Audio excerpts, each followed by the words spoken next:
And so, dear teenagers and college-age students out there, grow up and don't feel you're entitled to anything. Learn that you have an obligation to this world. Dear young people, don't listen to those voices that are telling you you can't feel, can't care, can't have compassion. They're the same voices that have caused countless wars and ecological disasters and broken homes and teenage suicides in places like Haiti today. Dear young people, don't listen to that marketing technique out there that says that you have to be popular. Any young person who seeks popularity in our culture is a fool. Anyone who wants to achieve anything in this world will never be popular. And so, dear young people, don't listen to that. At the end of your life, if you don't have two dimes to rub against each other, who cares? If you can say you've done something for others, if someday you can put your arms around your own little bit of heaven someday, you'll be very happy and very successful. And I say to all of you out there, my fellow senior citizens, I have good news and bad news for us as well. The good news is God loves us very much. The bad news is God doesn't want to hear about our aches and pains. And if God doesn't want to hear about our aches and pains, do you really think anyone else does? So make a resolution today. You're going to stop all that stuff about how horrible you feel and how the world is so much better. Don't stop all that. How many of you out there right now will tell me your age? I'm impressed. I'm 32 years old myself. The reason I lie is because the same culture says when I reach a certain age, I no longer have value. We're the only culture in the world that's ashamed of age. The only culture in the world that distances ourselves from the aged.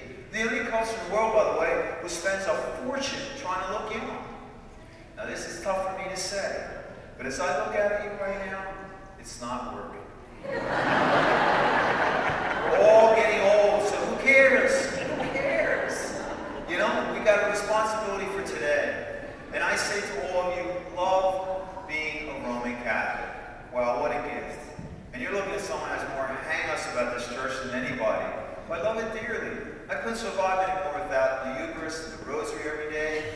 But we Catholics don't understand what it means to be a Catholic. Being a Catholic is something to our devotions and our rituals and whatever else. You know what makes us a Catholic? At that moment and only that moment, we can look into a difficult face and want to see the face of Jesus. Want to forgive that person and love that person and build a little bit of heaven for him or her. We'll be a Catholic when the sight of a sunset means more to us than our material possessions. When the sounds of children impress us more than the voices of the powerful political people of the world. We'll be a Catholic when we can dance and sing for the right reasons and weep, not for having lost something, but the realization God has given us so much. You know what makes me proud of my faith? Are the men and women of the New York Fire and Police Department. They knelt down in front of Capuchin Father Judge. They knew they would not come out alive from those towers. There are modern-day saints, you see. Pope John Paul II was shot 3 times in the early 80s. He leaves the hospital in terrible pain. Where's he go? To the prison to forgive the person who shot him. These are the images that define us. And let me give you my own personal testimony. In the last 12 years, I know what it's like to see people suffer for their faith. And I know Father does, Father Adrian, of how it was in the Ukraine. People really suffer for their faith.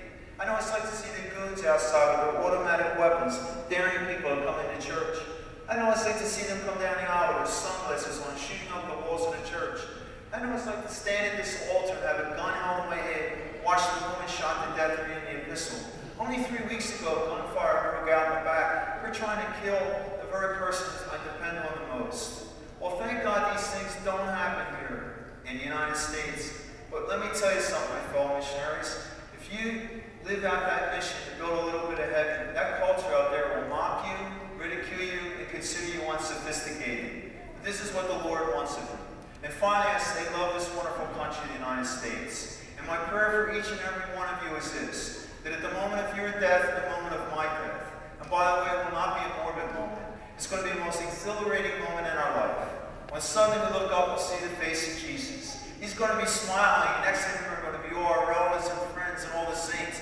And then, wow, we're going to be surprised to see a lot of people there we never thought would be there.